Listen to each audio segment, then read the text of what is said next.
Here's your host, Alex Garrett. I wanted to have a little stronger open for this one because I completely did not see this date on the calendar. And as someone who talks about adaptability, I should have. So on August 4th, which was actually just this past week, on the Thursday, there was a special day. And a day that I'm sure many in the community of the Canine Companion world would love to know about. So August 4th was actually, get this, the Assistance Dog Day, where those who have that canine companion, that service dog, are celebrated and honored. And it's kind of funny, I picked up on this just yesterday because I have a few stories. I mean, the dogs that were graduated out of the Canine Companion world to homes for kids like Max Gold and Matt Lindblad and Shane, they had some really good dogs, whether it was Langley or Eason. And of course, they had a couple of them as they grew up.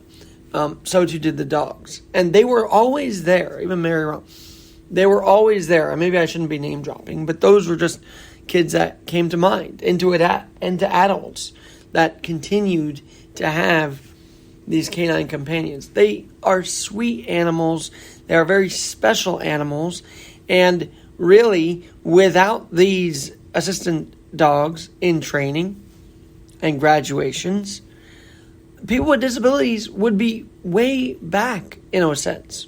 Because what these dogs do, they actually help open drawers, open doors, help where someone with disability needs it. They help the adaptive process along, and they should be honored as much as that canine that is on the force and retires gets honored. They should be honored as much as the seeing eye dog because they all play a role. Sense of smell, vision, alertness. People with insulin, when their blood pressure gets high, they have those dogs as well who help them.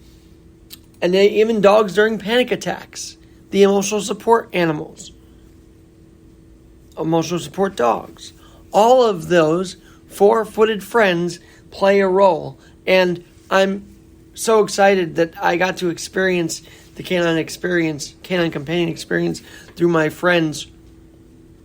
As those dogs not only loved their human, they loved the people around them. They were very friendly. They were very cuddly, if you will. And oh man, Ease and Langley come to mind definitely, as those were two really sweet dogs for Matt and Max. So happy Assistance Dog Day to those that continue to have one, to those dogs that are actually graduating from Canine Companions this Friday, August 12th, which you can watch online. And you know, that's special because that's the day they get to go home with their human. And that's always a special day. Of course, for those that train them, it's emotional because they've known them since puppyhood. And now they have to release them. But it's still a special day for all around. And I know that these puppy raisers, if you will, trainers, do still see the dog, I believe. But if it weren't for man's best friend, adaptability would still be behind. So, to the canine companions out there, you are a good doggo, and a very good doggo, day in and day out. And as someone with friends with disabilities who have been so helped by those canine companions, thank you for always being there in the adaptive community. I'm Alex Garrett. Remember to thank and remember to love on your assistance dog, your service dog, your canine companion.